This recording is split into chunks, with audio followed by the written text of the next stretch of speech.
Hey guys, tonight we're heading straight into the thick of it, literally. You're standing on a soot-slicked cobblestone street in 1880s London, and the air is so dense you could butter a crumpet with it.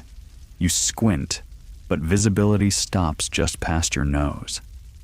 The infamous London fog, also lovingly nicknamed pea-soupers, wraps around your throat like a wet wool scarf.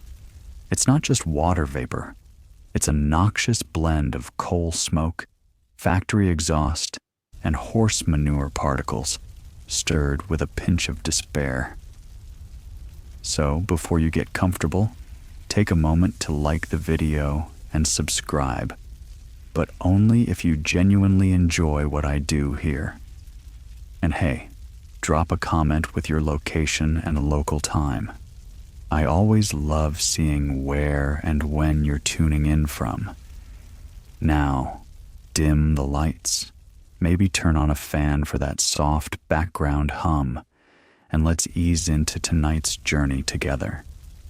You take a deep breath and immediately regret it.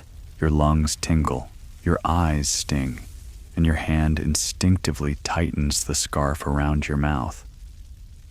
Welcome to winter in London, where breathing can be a calculated risk. It's early morning in Clerkenwell, or maybe Camden Town, and chimneys have been vomiting smoke since before dawn. Every household has lit its coal fire, unaware or uncaring that they're all contributing to an atmosphere so thick it has texture.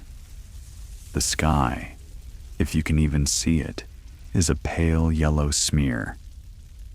There are children already playing in the muck, barefoot of course, and even they seem to cough between laughs. The older folks, on the other hand, don't laugh much. Their lungs have seen decades of this. The phrase London particular doesn't refer to a local dish. It's a sickly green soup named after the fog, which in turn is named after the soup. Very meta.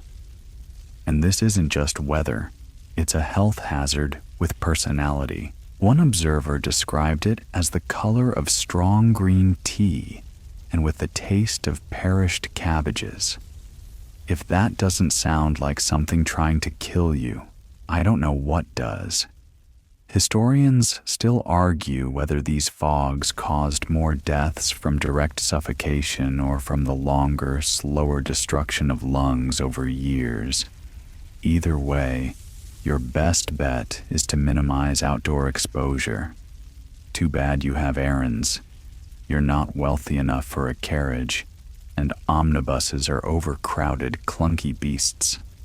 Walking it is. You move in short bursts between gas lamps and familiar fences, navigating the familiar by memory, not vision. And you're not alone. Every figure on the street looks like a ghost, wrapped in shawls and capes, faces hidden, moving cautiously. Pedestrians disappear into doorways like magic tricks. To make it worse, fogs settle into homes, not just lungs. Curtains, wallpaper, your only good coat. Everything picks up a faint yellow tinge and the acidic tang of coal smoke. You smell it even in your bread. Your teeth feel fuzzy, and there's no weather app to tell you how long this soup will linger. You duck into a bakery, not because you're hungry, but because the heat from the oven might give your lungs a break. Inside, it's better. Not clear, but breathable. The baker, hands dusted with flour, jokes about how this fog will tan your insides better than port wine. You chuckle and cough at the same time. Everyone here has the same rattly, resigned laugh. The city is a lung-testing labyrinth, and most people are failing.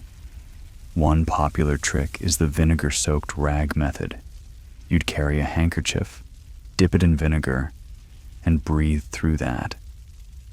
It doesn't purify the air, of course, but it replaces coal smoke with the warm sting of pickled onions.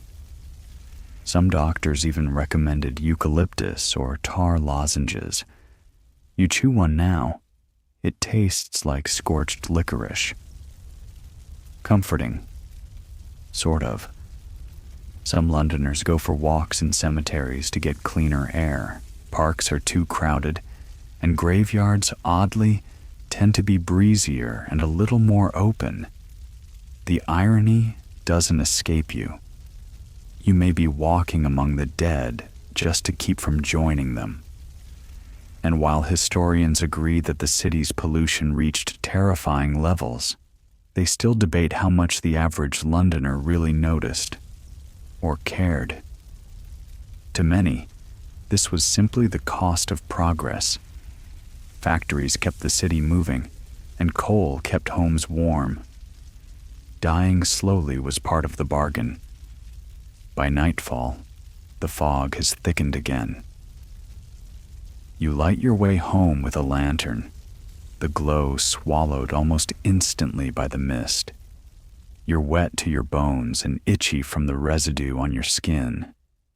You peel off your gloves, gray fingertips, even though you haven't touched a thing. And that cough? It's starting to sound deeper. You go to sleep with a handkerchief nearby, not because you expect to sneeze, but because it might soon be the only thing between your lungs and the street outside. Welcome to survival in the world's most modern city. You wake up coughing. Not a polite little throat-clearing cough, but something wet and productive that makes you sit upright on your straw-stuffed mattress, gripping your chest like you just swallowed a chimney.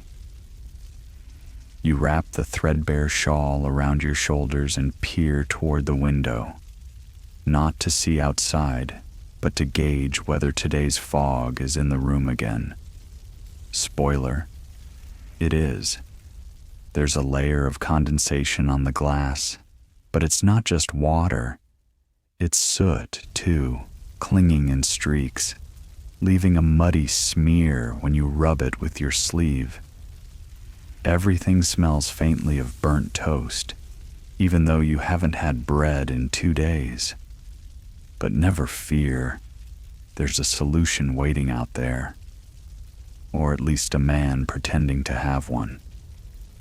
You stumble down your tenement stairs, past a neighbor muttering about the lung rot, and head for the corner where Dr. Josiah Puddlewick, or someone equally reputable sounding, has set up his mobile miracle wagon. Victorian London is full of men like him, hawking cures for everything from gout to ghosts. And you, a desperate cougher with pennies in your pocket, are his target audience. The signs are glorious. Elixir of eternal lung ease. Cough no more. Live forever. There's even a small, hand-painted portrait of a man smiling while inhaling smoke from a cheerful-looking bottle. You know this probably isn't medicine, but you also know your chest feels like a fireplace after a hard winter. You step forward. What you get is a thick brown syrup that smells like menthol and molasses and hits your tongue like a punch. It numbs your throat and gives the illusion of relief. It also contains approximately 18% alcohol, a mystery ingredient known as liverwort essence, and maybe some opium, depending on who bottled it and how honest they were feeling that day. You feel woozy, then sleepy, then a little less coffee. Success? Historians still debate whether these so-called patent medicines were more harmful than helpful. Many did ease symptoms, at least in the short term, but few actually addressed the causes, which ranged from chronic pollution to infectious diseases like bronchitis and tuberculosis. One popular cough remedy even included chloroform and belladonna. It soothed you by nearly killing you. Pharmacies offered slightly more credible options. lozenges made with licorice root, tinctures of turpentine, or inhalable powders you'd puff into your lungs like medieval vape pens. Some folks even lit herbal cigarettes made of henbane, thyme, and eucalyptus, meant to cleanse the airways. These smelled vaguely of roast chicken and probably weren't much healthier than the air outside. But maybe you're the type who prefers DIY remedies. A grandmotherly neighbor recommends her homemade lung plaster, a warm poultice of mustard powder, vinegar, and lard that she insists you wear across your chest overnight. You give it a go. The mustard stings, the vinegar burns, and the lard attracts a curious mouse. But you do feel a bit clearer the next morning. Maybe it's working. Maybe it's just placebo slathered with pork fat. If you're really lucky, or unlucky, you might receive a prescription from a proper physician. He'll ask you a few vague questions, nod seriously, and suggest bed rest, thin broth, and perhaps a leech behind the ear to rebalance your humors. It's not cheap, and it doesn't help. But hey, nothing says elite Victorian medicine like bleeding from your scalp in a drafty flat. You pass a grocer's stall and spot a crate of oranges. Fresh fruit is rare and expensive, but some newspapers have begun whispering about a vitamin theory. People are starting to connect scurvy and malnutrition, and a few progressive doctors even recommend oranges to the coughing poor. You spend your last coin and bite into one like it's treasure. The citrus bites back. It's not ripe. You eat it anyway. Later, you visit a church charity hall. Not for salvation, though that wouldn't hurt, but because Sister Agnes is handing out lung teas. This one contains licorice root, horehound, and a sprinkle of what she calls God's thyme. It tastes like bitter hay and hope. She pats your hand and tells you to stay out of the fog. You nod, smile weakly, and step right back into it. By now, your senses have adapted.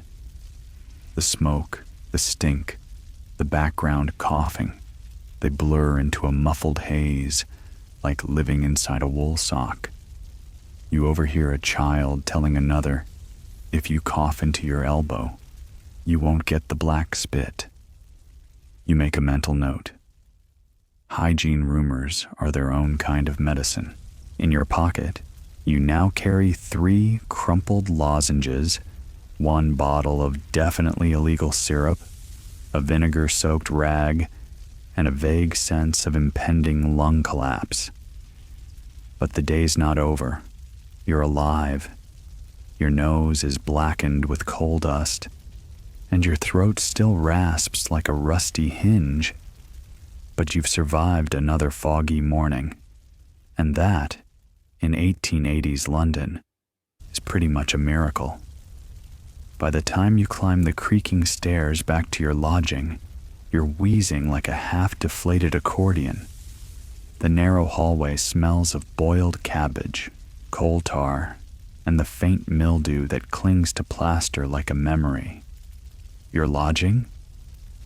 It's what they call a single room, which is a polite Victorian euphemism for a box just large enough to contain a bed, your body, and someone else's cough. You share the building with 9 families. The walls are thin enough that you know exactly who has a hacking fit and who has a baby with lungs of iron. You can hear the Smiths next door arguing about whether to pawn the kettle or the boys' boots. You hear old Mr. Finch downstairs making his nightly walk to the chamber pot, a journey of exactly 12 creaking floorboards and 1 solid curse. Your own corner of this palace features a single cracked window that hasn't opened properly since the spring of '78. It's wrapped in a thick curtain of velvet, once green, now gray with time and soot. that traps not only warmth but every cough, sneeze, and lingering breath. Victorian logic dictates that fresh air brings disease, so windows are kept closed, especially in winter. It's either suffocate or catch the chill, and you already know which is worse. You sit on the edge of the bed. The mattress sags like a soup plate, and the blanket smells like every person who slept here before. You wrap it tighter around your shoulders. You've got another cough building, a deep one, the kind that rumbles in your chest like coal being shoveled. There's no real ventilation. You tried poking a hole through the chimney flue once, but that only brought down a flood of soot and a very surprised beetle. Some clever lodgers stick their heads out the window at night to catch a whiff of cleaner air. Others sleep sitting up, propped against the wall, hoping to keep fluid from pooling in their lungs. You try that sometimes, but it's not much of a solution when the damp plaster is colder than your pillow. Historians still argue whether these tightly sealed environments were the product of ignorance or just desperate attempts to retain heat. Either way, diseases flourished in the airless dark. Tuberculosis, known as consumption, was the great equalizer. It took the poor and the posh alike, and no one really understood why.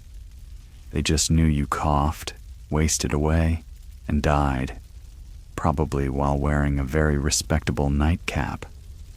Tonight, the coughing starts early. Not yours.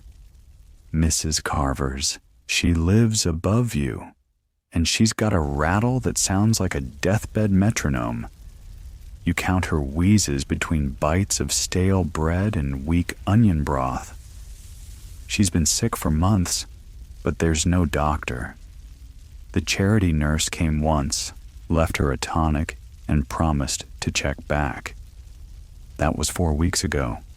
You try to muffle your own cough with a woolen sock. It works, barely, but the sock's already damp from yesterday's attempt. You add it to the growing pile of emergency linen. Tomorrow, you'll boil everything in the same pot you use for tea. Again. As the night deepens, the temperature drops. There's ice on the inside of the window now, tracing delicate little ferns that feel like nature's apology for your misery. Your breath puffs visibly in the air. You curl tighter. In this room, your only companions are the tick of a wind-up clock, the gentle drip of some unseen leak, and the occasional scream from the alley behind the bakery. Despite the cold, you're sweating. That's the thing about illness. It makes your body betray its own climate. You kick off the blanket, then regret it instantly. The floor is icy. Your bare foot brushes something soft, probably your scarf, hopefully not a mouse, and you haul the covers back up with a shiver. Around midnight, someone downstairs lights a fire with damp wood, and the smoke creeps through the cracks in the floorboards like an uninvited guest. You sit up, cough into your sleeve, and whisper a string of curses that wouldn't pass for prayer. Sleep is no longer a reasonable hope. You settle for stillness. Maybe if you don't move, your lungs will forget they exist. In the silence, you reflect. You're doing everything right, keeping indoors, sipping dubious syrups, avoiding open sewers. But survival here is more about odds than effort. You can live clean, sleep sitting up, and still lose the gamble. At least you haven't developed the telltale red cheeks yet. That's when people stop looking you in the eye. You close your eyes and pretend you're in the country. You imagine open fields, clean breezes, and cows that don't cough. but even your dreams smell like smoke now. Morning doesn't so much arrive as leak in through the grime-caked window, casting a pale brown glow over the room that doesn't quite count as daylight. You stretch, carefully, because there's a draft, and your joints are still questioning the concept of movement. The air smells marginally better than last night, but that might just be your nose giving up. You step toward the wash basin, which is doing its best impression of a tiny glacier. A film of ice has formed over what little water remains from yesterday's boil. You crack it with a finger, wince, and splash your face with the freezing liquid. A shock to the system, sure, but in Victorian London, survival isn't about comfort. It's about staying ahead of the rot. You dry your face on a curtain corner because your towel is stiff from yesterday's drying, which involved hanging it near the chimney and hoping for a miracle. As you move toward the street, you step over cracked tiles and avoid the floorboard that moans loud enough to wake the entire building. Your destination this morning is somewhere a little more upscale. Mrs. Dodd's townhouse near Regent's Park, where you scrub floors on Wednesdays in exchange for half a loaf of bread and the opportunity to inhale a more genteel strain of lung irritants. Her house, like many middle-class Victorian homes, is pristine in the way only constant human suffering can produce. From the outside, her windows gleam. The curtains are thick lace imported from France, and every surface inside is covered in something decorative and entirely non-functional. But what really catches your attention is the air quality, or the illusion of it. You walk in, and instead of fog and smoke, you're met with lavender, furniture polish, and just the faintest undernote of dry rot. The house is a palace of hygiene theater. There's a maid polishing the brass doorknobs with ammonia, a cook bleaching the tiles with lime, and a footman burning frankincense to keep the air pure. But as you breathe in, you can already feel the tickle. Because here's the kicker. Those glorious lace curtains, those lush carpets, those heavy drapes and upholstered chairs, they're death traps. Dust collects in the folds of every curtain. The carpets cling to coal soot. The wallpaper, a stunning floral pattern with arsenic-laced pigments, flakes ever so slightly whenever the fireplace is lit. You sweep and polish, but all you're really doing is moving the menace around. Historians still debate whether the obsession with cleanliness in middle-class homes helped reduce disease or simply disguised it better. The Victorians certainly believed in the power of order and scent. If a room smelled fresh, it must be healthy. It's a beautiful idea, one that has you inhaling deeply before remembering that the lavender oil in the air is probably masking mold from a leaky roof. Mrs. Dodd, meanwhile, insists that you never open the windows. Fresh air, she declares, brings in the miasmas. She's convinced that air should be filtered through 3 layers of damask and 1 of self-delusion. You nod dutifully and return to scrubbing the hallway with a bucket of carbolic acid strong enough to strip varnish. Your eyes water, but you smile. This is employment, after all. In the sitting room, you pass a decorative bowl filled with potpourri. It's supposed to cleanse the air. In practice, it's dried petals, herbs, and the lingering smell of desperation. You move on to the piano bench, then the fainting couch, an essential piece of furniture for women corseted into near cardiac arrest. and realize you've begun to cough again, lightly but persistently. By midday, your lungs are aching, not from pollution this time, but from dust stirred up by obsessive cleaning. The air in these homes is deceptive. While poorer districts drown in coal fog, the middle-class parlors are suffocating in dust, perfume, and the mold growing silently behind wallpaper. Even the plants here are suspicious. Mrs. Dodd keeps a large fern in the corner, allegedly for atmosphere. But you've noticed something strange. Whenever the fog gets thick outside, the plant wilts.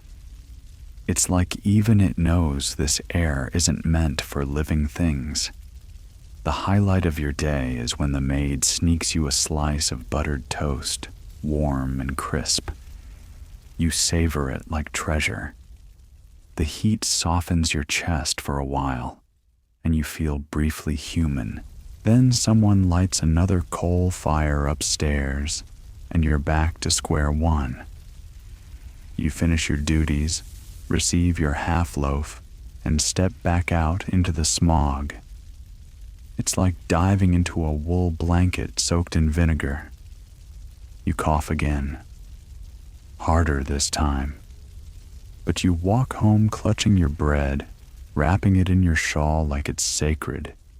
You might be breathing dust and arsenic, but at least you're not starving. You don't want to rent another room. You really don't. But the coughing from upstairs has gotten so loud, so relentless, that your nights are more wheeze than sleep. And then there was that tiny speck of blood on your pillow this morning. A pinkish smear that definitely wasn't jam. So now you're trudging back through the mist to see if the lodging agent on Whitethorn Lane has anything at all with 4 walls and slightly fewer death rattles per minute. The listings, of course, are miserable. You can have a room in a garret directly under a chimney, or a damp little cellar with a cracked ceiling and a thrilling view of mold. The garret is cold enough to see your breath even at midday, and the cellar smells like a damp dog died in it, possibly more than once. Pick your poison, freeze and cough or sweat and wheeze. The garret wins, barely. You climb 4 steep flights of stairs, each one more questionable than the last, and arrive in your new home, a slanted rectangle of misery. The ceiling slopes dramatically. There's a single window nailed halfway shut, and the wind whistles straight through a hole near the floorboards. Charming. But there's a stove, rusty, yes, but intact, and there's a kind of dignity in elevation. You're above the street, if not above your circumstances. The agent, a man with a smile like chipped teeth, assures you the chimney was recently swept. Historians still argue whether swept actually meant cleaned, or just meant someone sent a child up there to get stuck and scream a lot. You're not optimistic. You light a small fire anyway, because if your lungs don't kill you, the frostbite will. By early evening, you've set up a very basic camp, your bedding, a wooden crate for a table, and your prized possession, a chipped teacup. You boil water, make weak tea, and breathe deeply. It's not clean air exactly, but it doesn't reek of mildew, and the draft provides a kind of ventilation that your previous box never allowed. Then comes the smoke. You notice it just after the tea. It curls from the back of the stove in an unfriendly spiral, escaping not up the chimney, but back into your face. You rush to open the window, but remember, it's nailed. You tug, pry, whisper encouragements. Nothing. The smoke thickens. Your eyes sting. You cough and swear, then grab your boot and start hammering the window frame in desperation. With a final yank, the top half creaks open an inch and then stops. That's enough. The smoke drifts outward in sluggish puffs, and you collapse next to the fire, wheezing like a Victorian accordion. Not dead, not comfortable, but technically still alive. The ceiling drips slightly. Not water. Condensation, maybe. Or the ghost of steam from a neighbor's boiled socks. You use your shawl to plug the floorboard hole. It doesn't help much, but it makes you feel like you've done something. You light a candle. The flame flickers as if in sympathy. There's something poetic about being stuck between the elements. Coal smoke choking your air, dampness creeping up your socks, and wind threatening to blow the whole mess away. London offers choices, but none of them are good. The attic coughs into your lungs, while the basement would have soaked them until mushrooms grew in your boots. But here's a fun fact. Some Londoners paid extra for cellars. During cholera outbreaks, people believed the foul air of the lower levels was somehow safer than the stench above. Better a little damp than dead, they'd say, though the logic remains questionable. You sip your tea. Still warm, still yours. That counts for something. As the night deepens, the noises begin. Pipes groan. The wind howls through invisible cracks. A rat does something unspeakable near the woodpile, but you've arranged your blanket in a nest shape, and the fire hasn't gone out. Yet.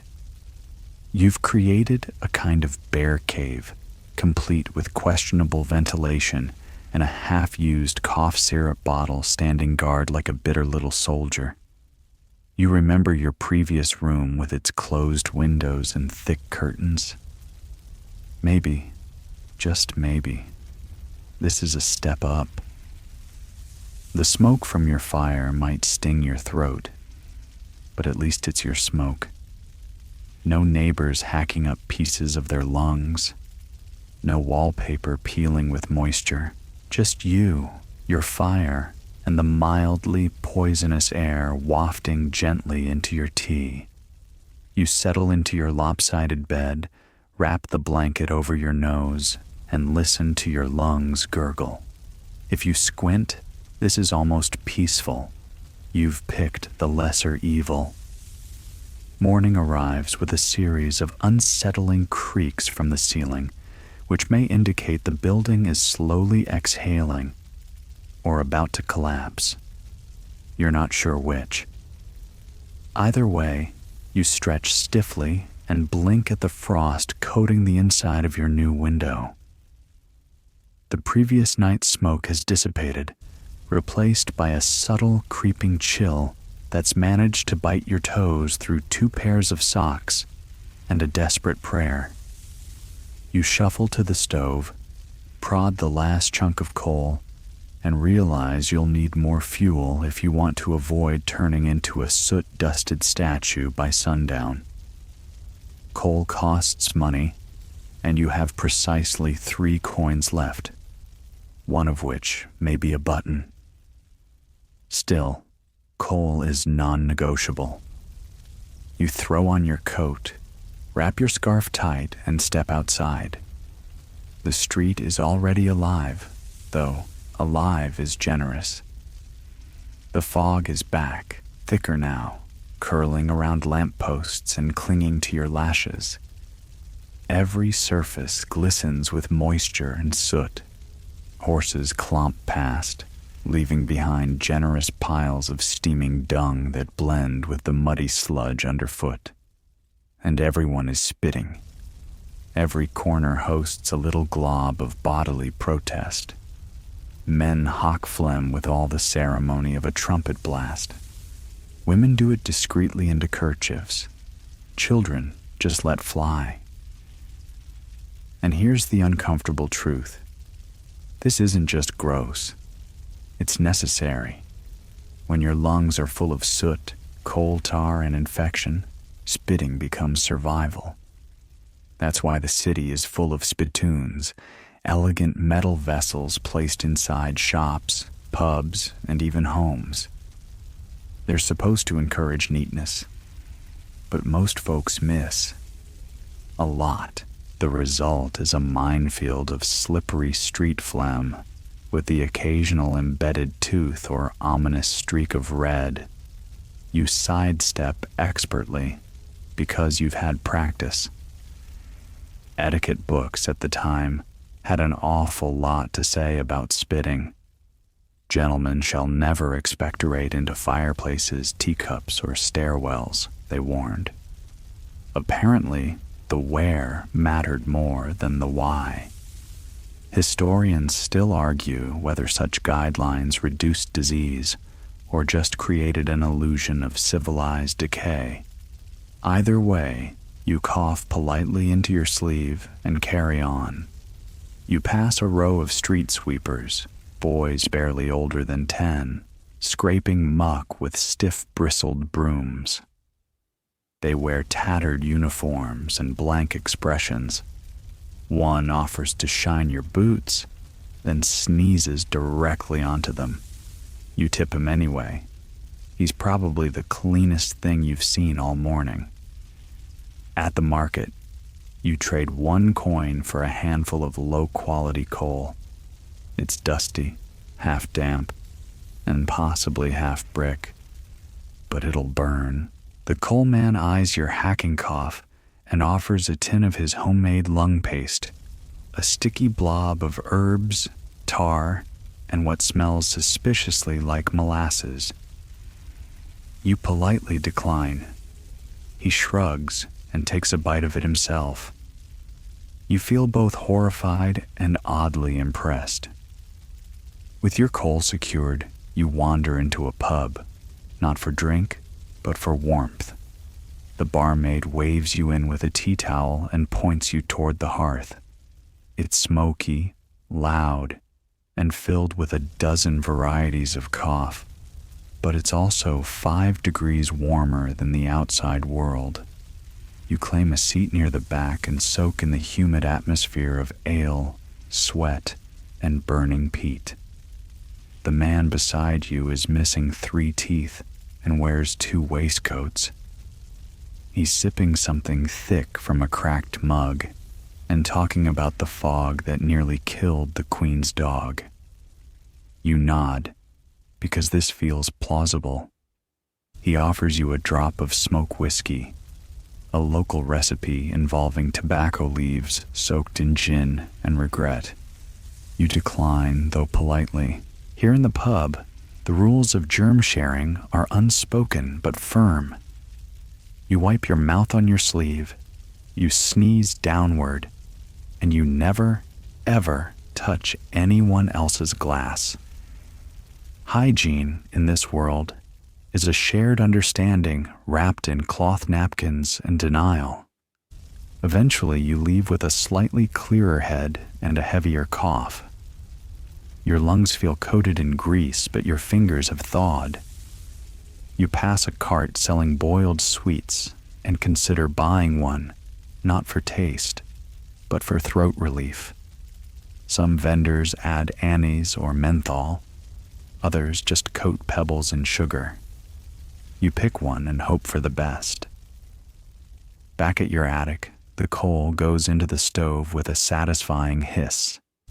You strip off your boots, hang your scarf near the heat, and sip the last of your tea. The spittoon you stole from a back alley sits discreetly under the chair. It's already half full. You'll need to empty it soon, but not tonight. You settle into your blankets, the draft whistling through the boards like a ghost with asthma. You cough, spit delicately into your improvised brass bowl, and sigh. You're still here, still breathing. And in Victorian London, that's what passes for winning. It's been 5 days since your last full night of sleep, and your brain now floats somewhere between delirium and divine revelation. Every cough echoes like a cannon in your skull. You try to nap, but the moment you drift off, your lungs remind you they're marinating in Victorian air, and you jolt awake with a gasp like a startled bellows. So you do what any reasonable person in 1880s London might. You decide to take a bath. This isn't an easy decision. Bathing in this era is less a daily habit and more a rare, ceremonial ordeal. First, there's the problem of water. You can fetch some from the shared pump down the lane, but it'll be heavy, freezing cold, and highly suspect. The pipes are lead, the bucket leaks, and last week a rat was found doing laps in the cistern. Still, your body itches from coal dust and musty bedding. Your hair feels like it's been shellacked with chimney soot and anxiety. So you wrestle the metal tub out from behind your crates, find a bit of soap, more ash than lavender, and begin the laborious process of pretending hygiene is achievable. 3 trips to the pump later, you've got a few inches of water in the tub. It's gray before you even climb in. Your clothes did half the bathing for you just by existing near the bucket. You strip off your damp layers, mutter something about dignity, and lower yourself into the lukewarm puddle. It is not pleasant. The water bites. Your knees stick out like pale, shivering ghosts, and your spine groans against the thin curve of the metal basin. But your chest eases. The steam, modest as it is, softens the wheeze rattling around in your lungs. You close your eyes. Bliss, sort of. Then, the knock. It's your neighbor, old Mr. Withers, yelling something about shared hallway moisture rights and illegal tub steam. You groan, promise to dry the boards, and dunk your head just to make the sound stop. The water splashes, the floor gets wetter, and you realize the soap has somehow slipped under the tub. Typical. Historians still debate how often the average Victorian actually bathed. Some claim weekly scrubs were the norm among working-class folks.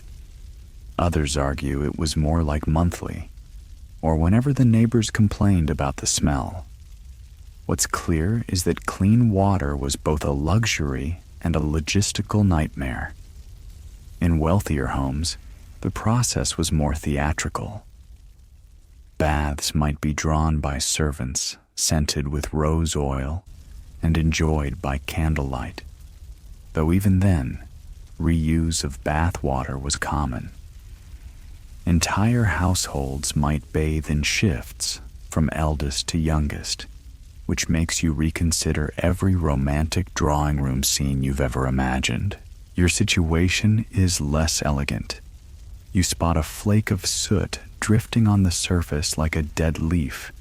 You scoop it out, cough again, and mentally assign the tub a hygiene rating of better than nothing. The real challenge comes when you need to dry off. Towels in your world are rarely fluffy. Yours is a repurposed curtain with the absorbency of a cold pancake. You do your best, then bundle up in 3 layers of mismatched flannel and wool and sit near the stove with a groan. You feel cleaner, temporarily, but as the fire dies down and the fog starts pressing back against your one fragile window pane, you realize it's a losing battle. The soot will return. The damp will return. The coughs will return. Everything you just washed off will stick back on tomorrow.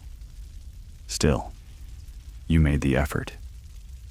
In a world where some folks rinse their hands in gin and call it a cleanse, you're practically a spa enthusiast. Later, wrapped in your scarf, you make your way to the local wash house to dry your towel. The public laundry is a maze of steam and gossip. Women swap cough remedies, complaints about rent, and increasingly creative rumors about Prince Albert's ghost haunting the privies at Windsor. One lady mentions bathing with mustard powder to stimulate the lungs. Another swears by cold water and cursing loudly. You contribute a polite nod and wring your towel out in a communal basin. It's warmer here than home. You linger, absorbing heat, and trying not to absorb the mold visibly thriving between the floorboards. Eventually, you head back up the hill, damp towel slung over your shoulder like a tiny flag of surrender. The fog is rolling in again, yellowish, thick, and slow.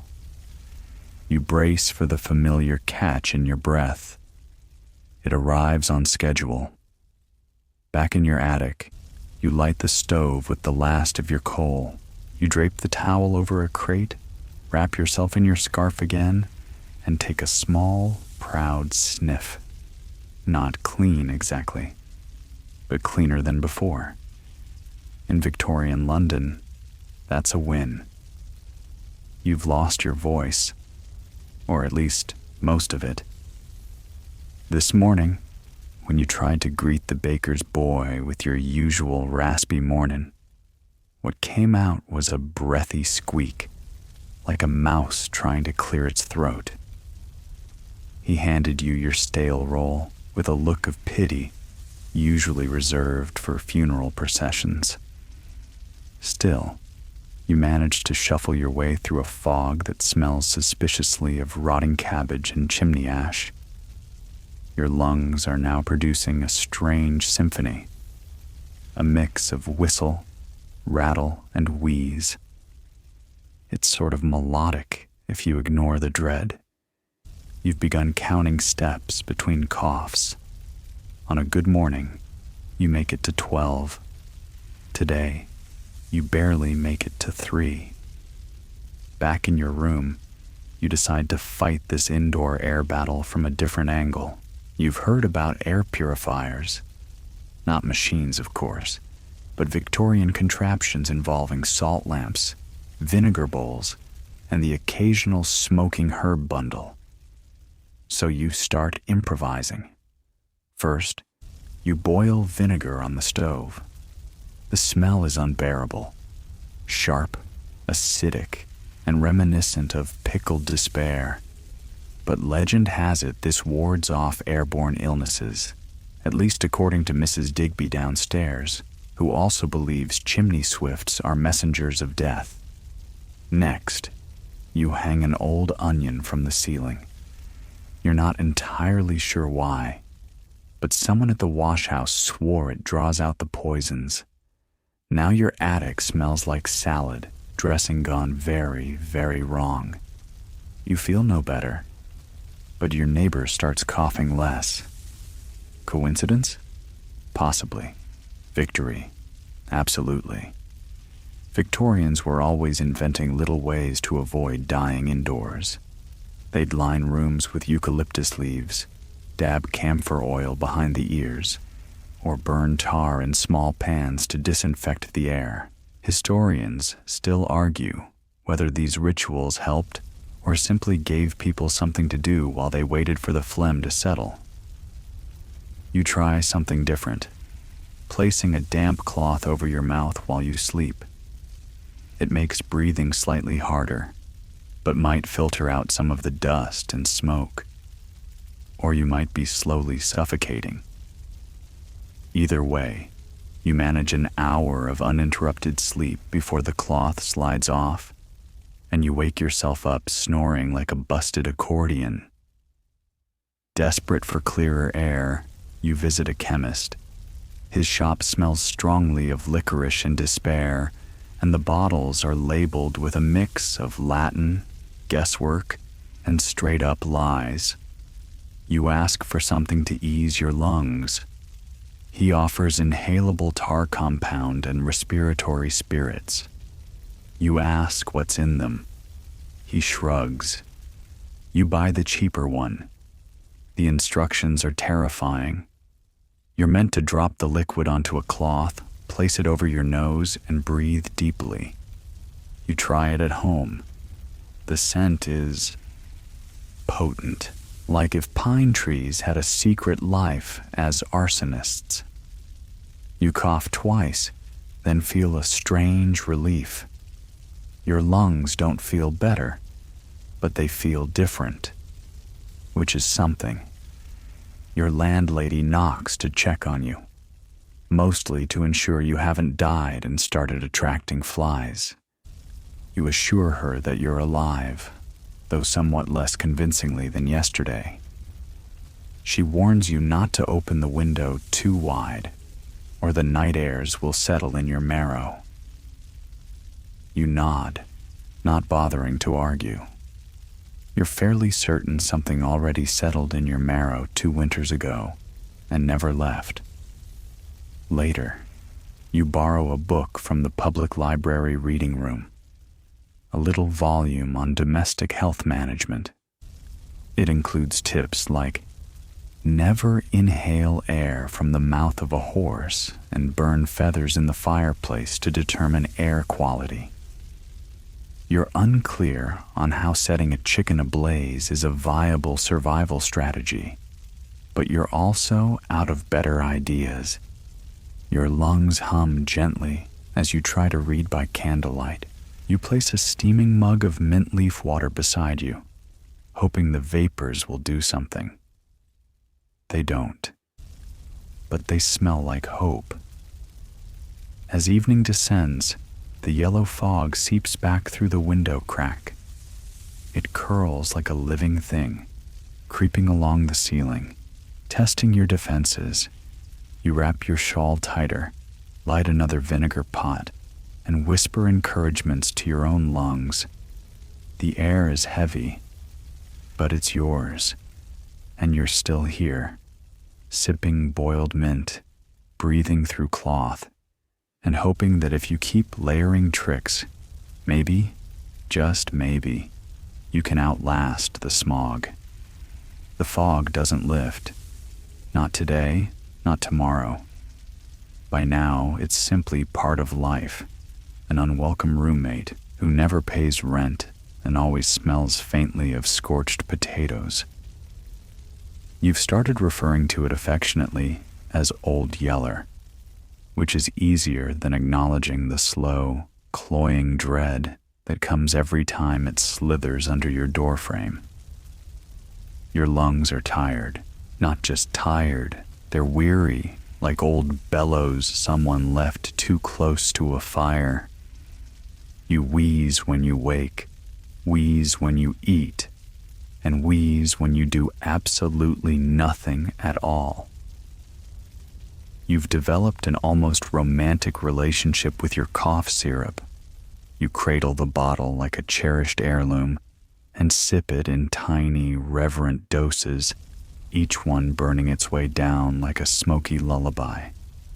Today's mission is simple: survive until bedtime. You wrap your scarf 3 times around your neck, pop a lozenge into your cheek, and set out into the city. The streets are more ghostly than usual. Shapes move through the haze, silent, swaddled, anonymous. The lamps are already lit, casting pale amber halos in the soup-thick gloom. You stick to the gutters, where the air is slightly less suffocating. The theory is that smoke rises, and maybe the poison floats just above knee level. Your destination is a teahouse in Whitechapel. You've heard whispers about it, a place that serves hot lemon water, lets you linger near the fire, and doesn't ask too many questions. When you arrive, it's dim and half empty. Perfect. Inside, the warmth hits you like a lullaby. You peel off your gloves, sit near the hearth, and sip your drink slowly. Lemon, sugar, and a dash of ginger. It's not a cure, but it tastes like trying. Around you, others are doing the same, sharing quiet nods and the occasional racking cough. One man reads a newspaper through a monocle. Another just stares at the fire as though he's waiting for it to apologize. Someone starts talking about the weather, which in Victorian London is usually a euphemism for death. They say last week's fog killed 42. The woman at the next table says, dabbing her lips with a hanky already stained red. That's not counting the ones who just haven't fallen over yet. You nod, cough once in solidarity, and sip again. Historians still debate just how many people the London fogs actually claimed.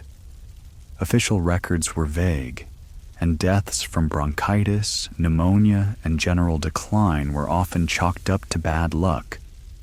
But anyone who lived through it knew the truth. The air itself was a slow knife, and every breath was a gamble. You finish your drink, wrap yourself back in layers, and head home. The fog's grown thicker. It curls around your legs like a jealous cat, cold and clinging. You hold a cloth to your face, not because it helps much, but because it feels like armor. You make it back to your attic, light the stove, and watch the kettle stammer to a boil. Dinner is toast and weak broth. Your voice is nearly gone, so you hum to yourself between sips. Something slow and tuneless, just enough to distract your lungs from revolting entirely. You lie down, cocooned in every scrap of blanket you own. Outside, someone coughs violently in the alley below. A familiar sound. You wonder if it's the same person every night, or if the city just cycles through its performers. The fog presses gently against the window. You close your eyes. You made it through another day. You settle deeper into your blankets.